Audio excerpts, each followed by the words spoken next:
Welcome in. It's a basketball awesome led podcast. We call it basketball by association because, well, we like plays on words. Basketball by association, your midweek edition is your BbA Byte. My name is Arky. That is Joel. Joel, hello, sir. Hey, and I've got the Charlotte Bobcats shirt on today just because I'm feeling weird. Probably me and that one weird guy from Charlotte are the only two people on the planet who still have these. You know what? I know we didn't even mention this to talk about, but can we, since you brought up Charlotte, can we talk about how I picked them to finish fourth and get home court, and then LaMelo's out. I cursed LaMelo to a broken wrist, and now that's clearly not going to happen. So I'll take the blame. I'm sorry. I'm sorry. I didn't mean it. There's a dangerous trend developing here, Arky, because you may recall that on our previous predictions show, it's been about a week and a half now, I predicted the Lakers to win the West and make it to the NBA Finals, and LeBron James promptly sprained his ankle shortly thereafter. So we may have a problem going on here and probably should stop making predictions, but that doesn't mean we're actually going to stop because, you know, we have the power, apparently. You know, our thing is we're trying to hurt everyone that we can in the league, right? Now, mostly ourselves. It's mostly self-inflicted. So if you bring up Julius Randle, I will kill you. I'm just going to throw that out there. By the way, did you see what he did again last night? You already said his name. You see what he did last night, though? Come on, man. Dude's a freaking pro, man. Dude. No one's talking about him for MVP at all, and I kind of get it. But, like, this season, it's been – like MVP-ish. Like if we would, he should get more discussion. He is like a very rich man's Kevin Knox. Okay, I know you're going with the insult. I mean, Kevin Knox was on the floor to end the game because the Knicks were winning by 20 minutes. That's right.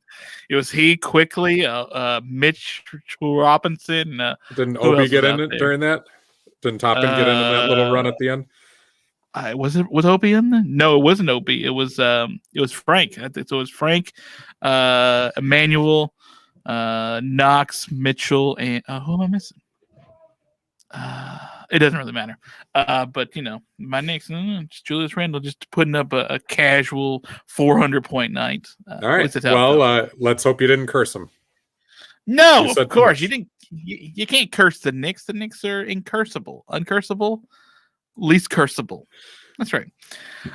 Okay, so we mentioned that. Now let's go to pressing stuff because a lot of stuff is going to happen between us recording this and maybe you hearing it because the trade deadline is tomorrow. It's Thursday, the 25th. If you depending on where you're hearing this, that's your timeline.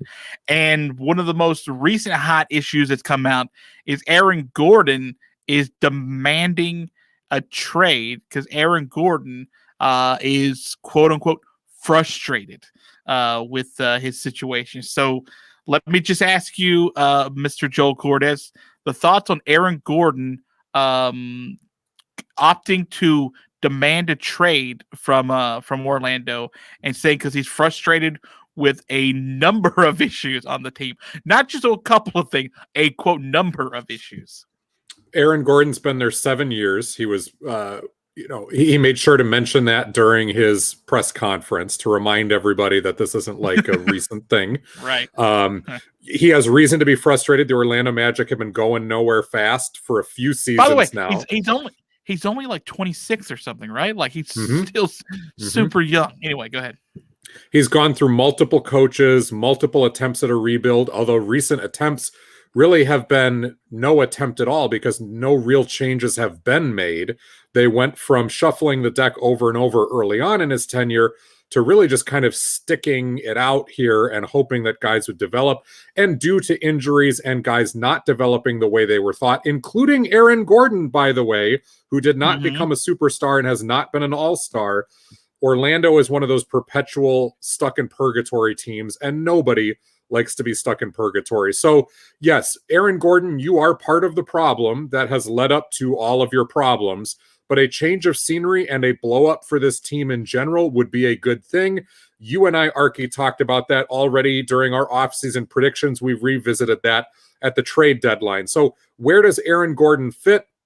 The good news is, even though he is not an all-star, he is still young enough, as you said, that there is that perception of upside and the perception that if he lands in a better situation, he might do, he might have a different outcome. And there's a lot of teams out there, whether it be the Washington Wizards, who are struggling to get into a playoff spot and have a lot riding on that to happen, who may look at a move like an Aaron Gordon to give them some front court help, and maybe that gets them over the top. Somebody like Boston, who is desperate to hold on to a playoff spot, he would make sense up front for them. He could wind up in a rebuilding team's plan, although I think he's just a little bit too old for that to really be a thing. But other teams that are struggling to figure out their four position a little bit, Aaron Gordon can shoot the three okay. He certainly can get above the rim. He is one of those guys that's athletic, but you still can't pin exactly what he does at an elite level. So at this case, it would be just I don't want to say replacement level, but above replacement level body. So the Denver Nuggets could use some help up front. Certainly the Clippers have been looking for a shot in the arm. Miami gets rumored with everyone, but I don't think they'll go with Gordon. It would be somebody of an older, actually more veteran variety. But even somebody like Phoenix or Portland, their names get thrown out. They're in the playoff hunt. They could use another body up front, somebody to finish plays. And Gordon would slide into a position where he doesn't have to carry so much of the offense. That would be a good thing for him. I know the Minnesota Timberwolves have been rumored, in the Gordon sweepstakes for over a year now. That's probably not a great idea considering that he's tired of losing, and maybe he would help that cause, but you don't want to swap a disgruntled guy into a situation that makes him more disgruntled. So those are the places Gordon could wind up. Yeah, it's 15-8 so far this year. I think he's averaging. It's got a year and a half still left on his deal, so that there is some hope that if you get him and you liked him somewhere, that you could, convince him to stay long term for you. I don't know what long term is at 25, but and what you can find from Aaron Gordon. And maybe, like you said, that change of scenery does sort of re-inspire an Aaron Gordon to sort of I feel like it. I don't know. He mentioned in a press conference that he's frustrated with all the losses, with all the injuries, with just everything that he's brought up to management. He doesn't seem like he's getting heard, I guess. I think I saw the number that there are 119 games under 500 since he was drafted. So you wonder if just that change of scenery to someone who is even close to a contender sort of would maybe reinvigorate him some. I'm not sure. But, I'd be surprised if Orlando is actively searching to sort of deal him just to give value for him right now. Yeah, value for anything would be good. I don't know exactly what haul they'll get in return. It's not going to be an all-star caliber player or even a high pick.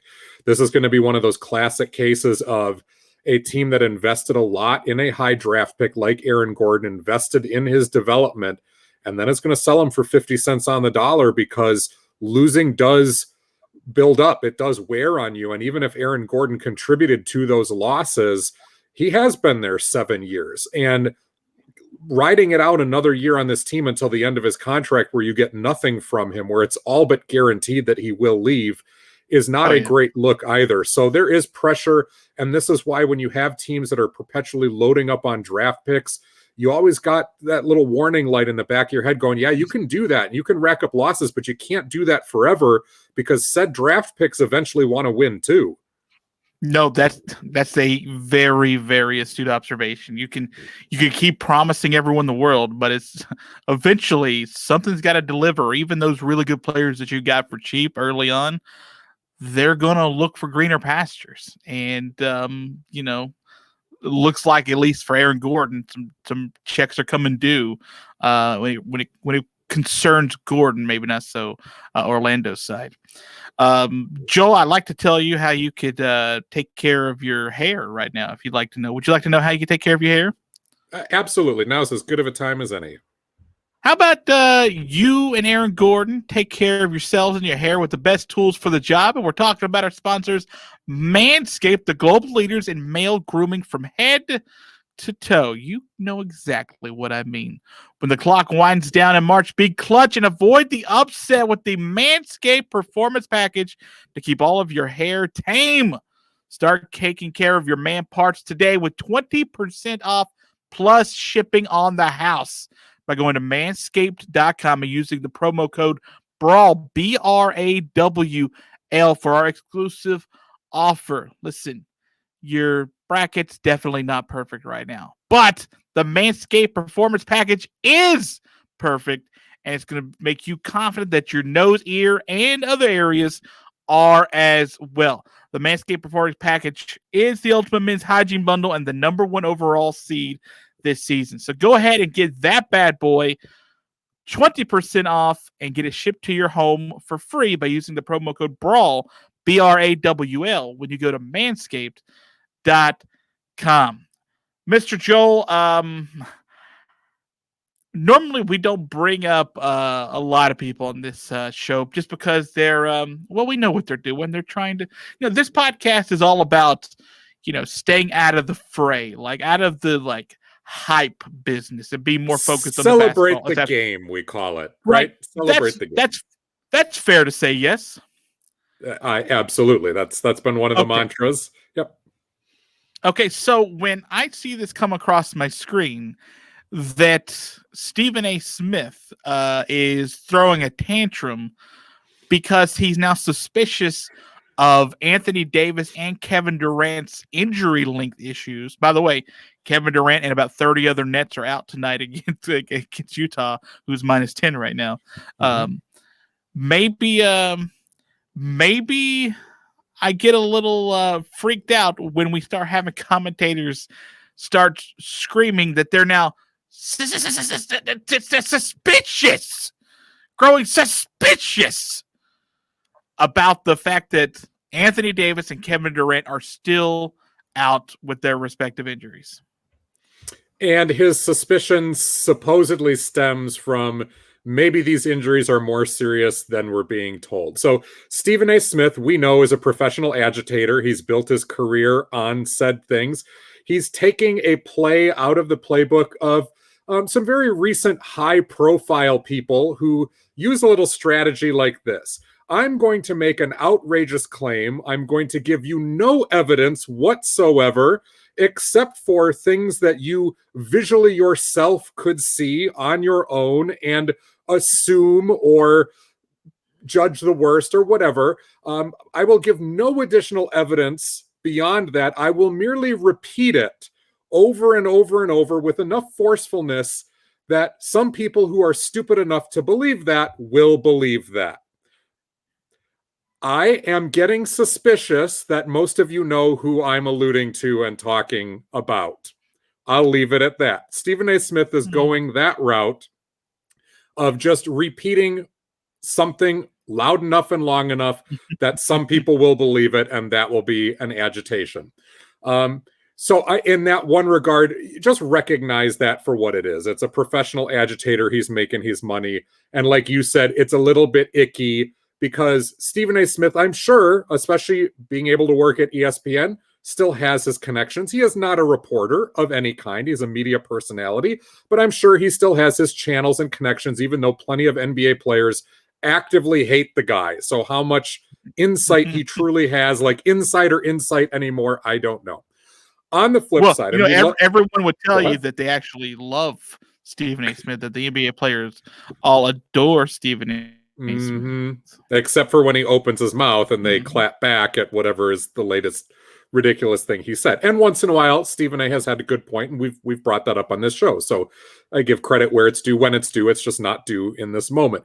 The flip side of the coin, and we always try to do this on this show, is to be balanced and be fair, is that what Stephen A. is saying essentially does boil down to something similar you and I have done on this show with Kemba Walker, right? Where we say Kemba doesn't really look right. And is there something a little more serious going on? Now, Walker has looked better as the season has progressed and he's shaken off some rust, but you and I are guilty, and I don't want to throw too many stones in a glass house. We're guilty of doing the same thing. A guy is out for longer than you expect, and you start to wonder, but we actually saw Kemba play, right?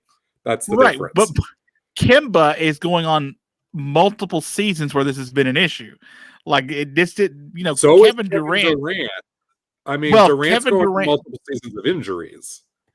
Well, injuries, plural. Yes, that's Yeah. different, and not necessarily just one. Kemba, we're talking about one specific area of the body and that need that we keep sort of getting told that it's fine, it's fine, it's fine. And clearly, if you can't play the second night of double headers and you're so inconsistent the way it is, and you don't play as many minutes as it does feel like you start to wonder. Yeah, you start to wonder. I think we're more responsible with our questions of Kemba Walker than it sort of is when Stephen A. Smith's like, I'm about to get nosy, okay? I'm about to get nosy with this. What a threat. Like, what are you going to do, Stephen A., now that, let's just say that you did get suspicious. How does that change anything? I'm going to start texting some people, all right? Fair enough that Durant has at this point, a lengthy injury history, dating back to the cataclysmic injury with the Warriors, and even before that, where he had some injury issues late in his Thunder tenure. Anthony Davis has always had injury issues, and we've mentioned on this show before that he is a slow recoverer. There's nothing you can really do about that. A guy like Kevin Love has had the same injury, it seems like, for the last 3 years, and people around the league, including teammates, are joking about him just collecting paychecks, right? So Stephen A. saying all of this isn't so far out of the norm, I guess is what I'm getting at. After a while, we all maybe get a little suspicious, but the difference is we're not in those locker rooms. We're not reading the health reports. We can question why we haven't, been revealed more than anything else. But really, when any of us gets suspicious, it's no different than what Stephen A. is doing. It's just he has a platform and a louder voice than most of us. That's it. I'm getting suspicious, Joel. I'm getting suspicious that you're not telling me everything I need to know. Beware, people, when you hear somebody with a bully pulpit using it for that sort of thing. And we've seen that happen quite a lot. I'm suspicious enough that you'll know who I'm talking about. Hey, I got another suspicious item on the agenda. Draymond Green was on the most recent edition of Dubs Talk podcast. Well, I'm just going to read you his quote. Please. I think I'm the best defender to ever play this game. 100%. That's my opinion. But I also think I view the game a lot differently than most people view the game. I think I just see it from a different perspective. I think when you look at the things that make a great defender, reaction time, toughness, being able to see the picture long before it develops, and most importantly, in order to finish a defensive possession, you've got to rebound. And I think I rebound well. So when I look at all the facets that make up the defensive side of the ball, I think I'm great in every facet. I also think I'm the best defender to ever play in the NBA. I'll stand by that. I'll put myself up against anyone, end quote. Joel, that's the end of the story. He's clearly the best. We can move on. There's nothing else to talk about. Players love to go on record, even when they're rookies coming into the league. I want to be the greatest player of all time. I want to win championships. I want this, that. And then you may ask said player 3 years down the line when they're just getting into a rotation, and they'll tell you, I still think I'm the greatest player in the league. So irrational confidence is part of the name of the game with certain players. There's some of that going on with Draymond. Is Draymond one of the greatest defenders of all time? I would back him up as saying yes, he is one of the greatest of all time for many of the intangibles that he talked about, as well as production, and the guy's got some rings to back it up. So his candidacy is well on its way.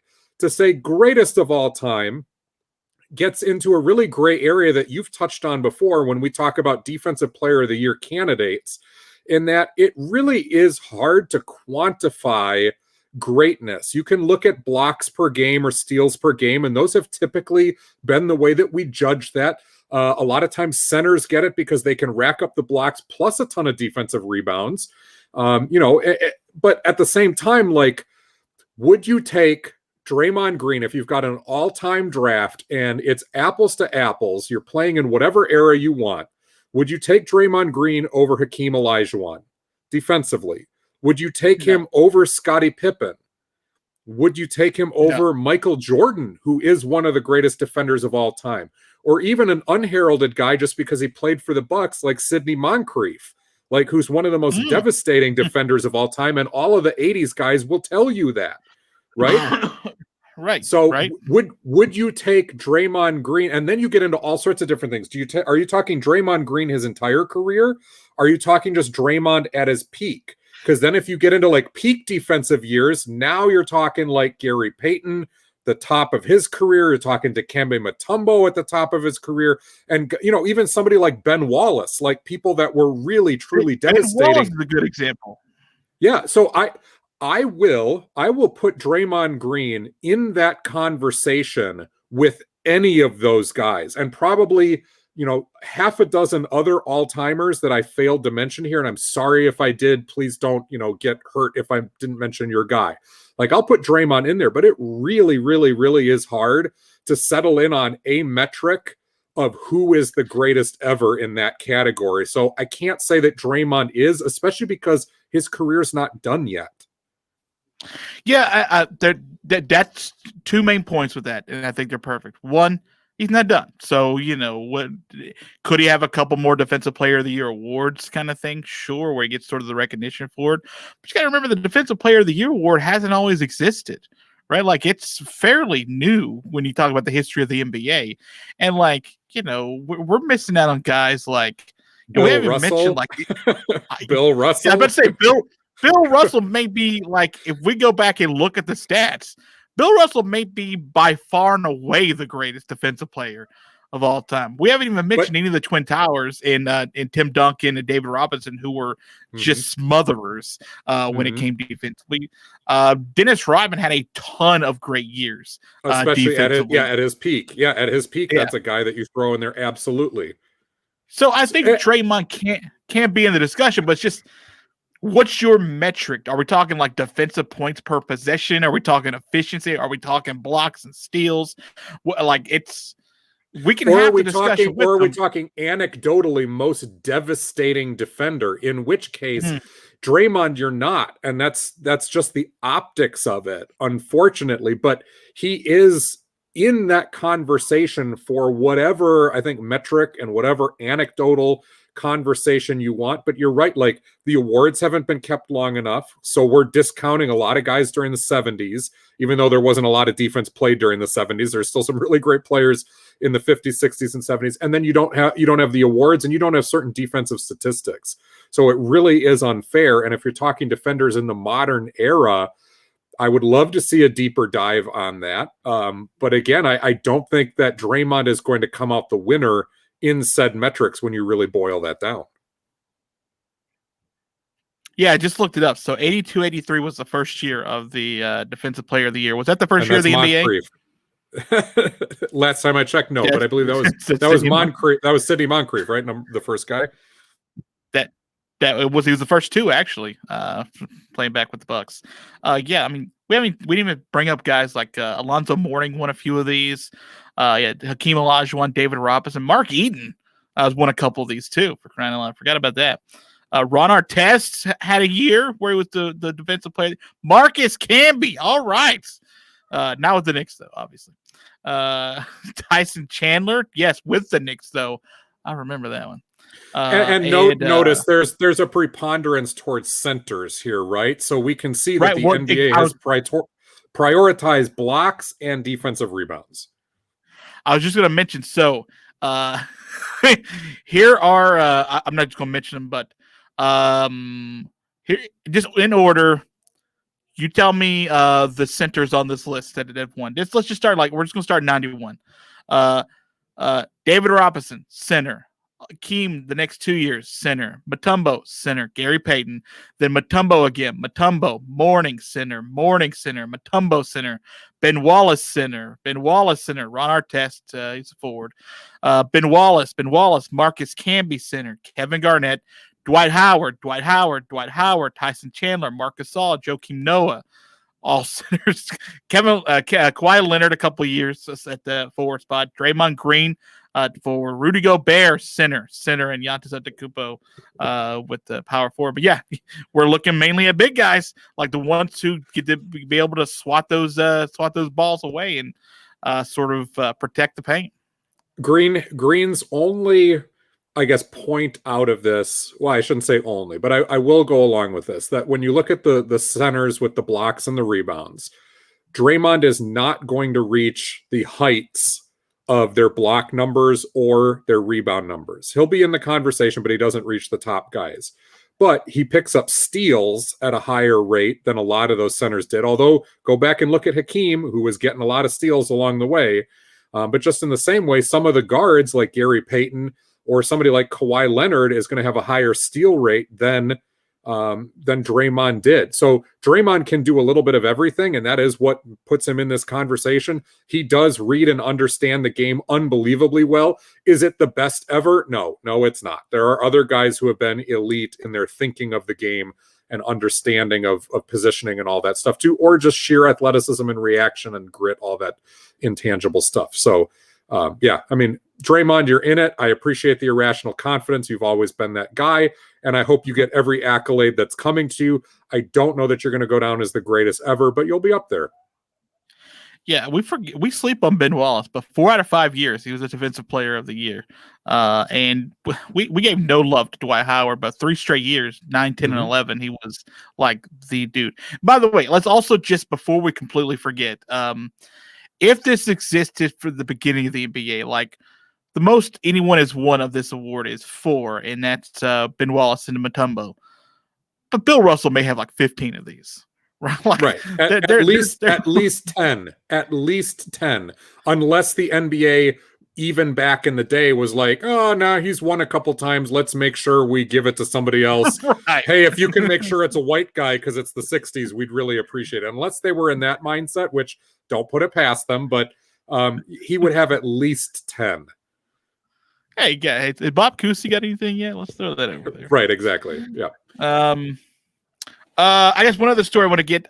Charles Barkley has come out and said some interesting words, as he tends to do, but says that James Harden right now, who I think is missing tonight with neck soreness, although I don't think that will be an indictment on what I'm about to say, is that James Harden is a better offensive player than Kobe and Michael Jordan. And you hear that at first and you just want to kind of shudder. But when you sort of just think about the offensive production that James Harden has been able to produce in an era where offensive production is like the name of the game, I don't think he's far off the list, man. I also surprisingly don't disagree. There's a lot of things that Barkley says that's flat out dumb. Or that he doesn't back up, but every once in a while you do get a cohesive, very well-founded thought from Sir Charles even today, and this is one of them. Harden's ability, and like Barkley said, his ability to get to the basket, to draw fouls, but then the elite three-point shooting at a level that Kobe and MJ did not have. And yes, you can make the case that the defensive rules have changed, and that Jordan would, have a much freer ride to the basket if he wasn't getting hacked all the time.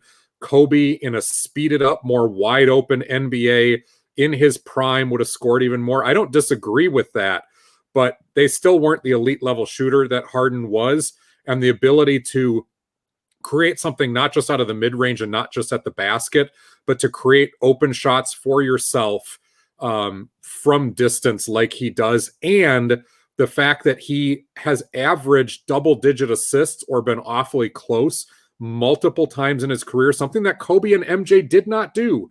And assisting, especially when you are the focal point of the offense as the number one scorer, that is a testament to your offense as much as shot making is as well. So, and I think there is another level of respect here, and I alluded to this a couple weeks ago when I asked you, maybe we should start thinking about Harden for MVP this year, even after all the crap that happened in Houston on the way out.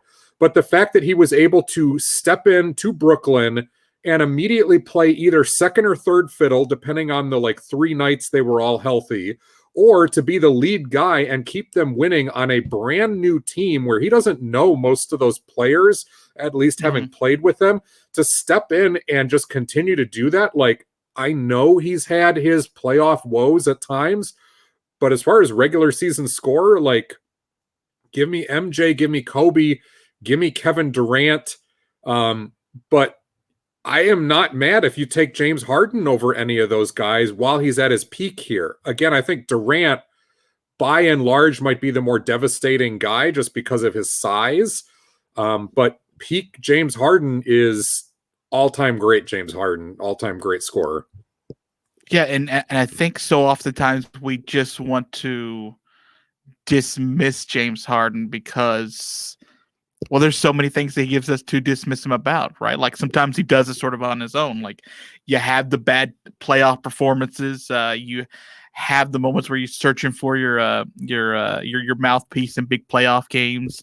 You have the bad defensive efforts at times, which everyone, as soon as they see him, circles them, but they don't want to circle the assist and they don't want to highlight all the good stuff. And they see you with like looking like you've gained 40 pounds in like 2 weeks. And like you give all these moments and things to sort of not consider his greatness. But every time you watch him, no matter who he's against, and a lot of this is done without Kyrie Irving recently and without Kevin Durant, like he's unguardable.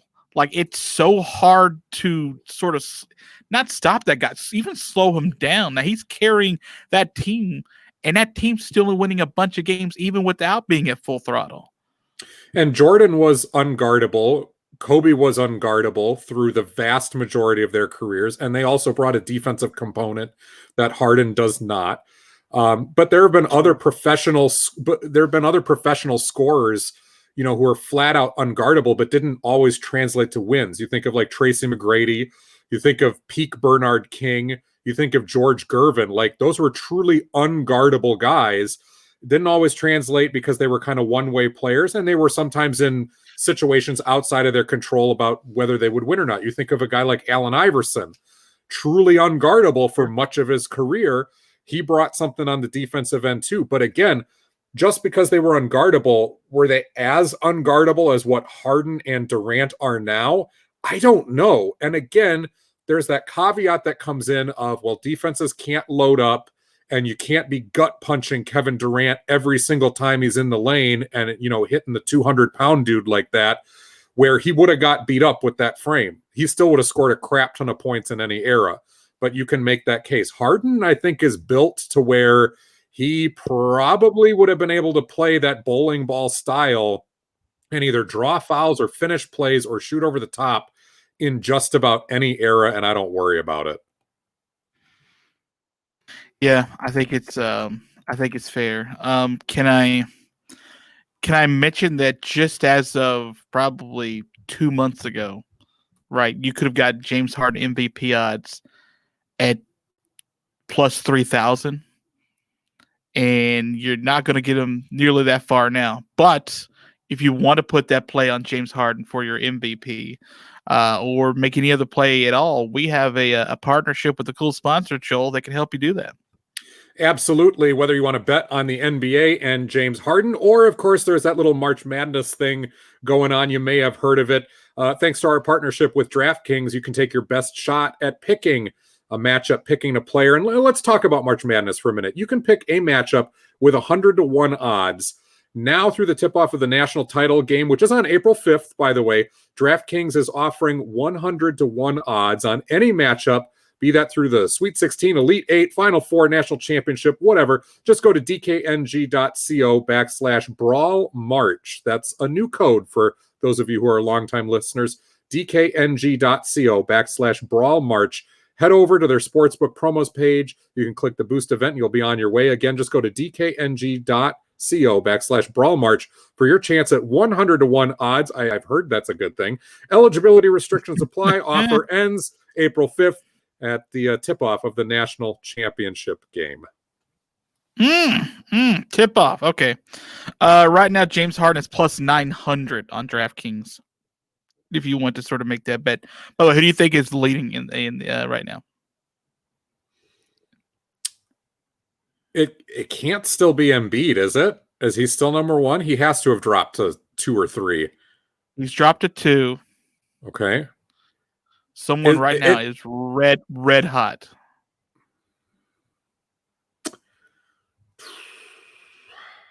Lillard? No, let me see. Lillard's plus 1,400. Okay. Tied with Luka Doncic. So you're number one right now. Above Joel Embiid at plus 500. Above LeBron at plus 600. Above Giannis at 800, plus 800. Minus 110, the heavy favorite right now. Nikola Jokic. It's your odds on to win the MVP as of right now. I don't think that'll last, but he's been playing well, and the Nuggets have been playing better, so kudos to that. Draymond Green, by the way, the greatest player to ever play defensively in the NBA, is not even close to your favorite to win Defensive Player of the Year this year. He's plus 10,000. Rudy Gobert is your favorite right now. So. Which, yeah, we kind of figured it would happen, although, Miles Turner or Giannis should be in that conversation. Yeah. If you don't mind, if we just sort of take 30 to 60 seconds just to sort of mention the passing of Elgin Baylor, one of the super all-time greats of the NBA. When he first got into the league in 58-59, he went 25 a game, 30 a game, 35 a game, 38 a game, 34 a game, 25 a game, 27 a game. That's just the start of his career, right? One of the great scorers in NBA history, just a fantastic ambassador for the league. I saw was it Bill Russell who tweeted out his condolences and said he'll miss him, called him Rabbit, one of his nicknames. Joel, we just we sadly lost another NBA great this week. Yeah, and unfortunately, many of us didn't get a chance to watch him play, and there's not a lot of footage of that era. But go check out on YouTube what is there of Elgin Baylor, and certainly the stats speak for themselves. He is the original Los Angeles Lakers superstar. Like, he is the bridge guy from when that franchise left Minneapolis to then go to LA. Mm-hmm. And he had some very good winning seasons in there as well. But one of the first original NBA dunkers as well. One of the first dominant guys at the rim. And kind of lost to time through the years just from that era. And because there were other Lakers superstars that added rings then coming up after him. But we're going to have a guest on this show coming up in a week or two, Robert Kuska, who's written a book called Shake and Bake. It's on the life of Archie Clark. But he also has done some work and some reading around Elgin Baylor as well. So we'll be talking with Bob Kuska about Elgin at that time. And again, our condolences go to their family. And Elgin Baylor had a tough job as the longtime executive of the Los Angeles Clippers as well. That's right. I don't want to say ignominious, but the fact that he could hang in there for that long with that franchise is a testament to stick-to-itiveness and not giving up on the job either. So condolences and certainly a career and hopefully, to those who knew him, a life well lived, it sounds like as well. Can I interest you in these statistics? 25 and 15 rebounds, 30 and 16, 35 and 20, 38 and 19, 34 and 14, 25 and 12, 28 and 13. Can I interest you that for a guy who was just 6'5" in 1960s NBA? And based on that frame, but based on his athleticism and kind of multi-dimensionality, I think he would have been an all-star caliber player or better in whatever era he would have played in. I think that's a guy that could have fit absolutely anywhere. Of course, running in the 60s, players were a little bit smaller. So 6'5", he's playing more of the power forward, small forward type of spot. And he would have been a small forward or a shooting guard in most other eras. But he's a guy that without a doubt could have got it done whenever. And I don't think there's any debate on that. Joel, thank you for your time. We will see you guys again this week. And by the way, our guest will be joining us 2 weeks from today. So 2 weeks from today, we will have him on, and we'll have some, hopefully some stories to share about Elgin Baylor. Joel, thank you for your time. Looking forward to it. And as always, if you're listening on the audio version on Spreaker, iTunes, wherever you get your podcasts, and you want to check out the video version, please head on over to YouTube, check out Basketball by Association, give us a like, a subscribe, a share, any of that good stuff. And if you're watching on YouTube and you want the audio only version, you can find us wherever podcasts happen for free.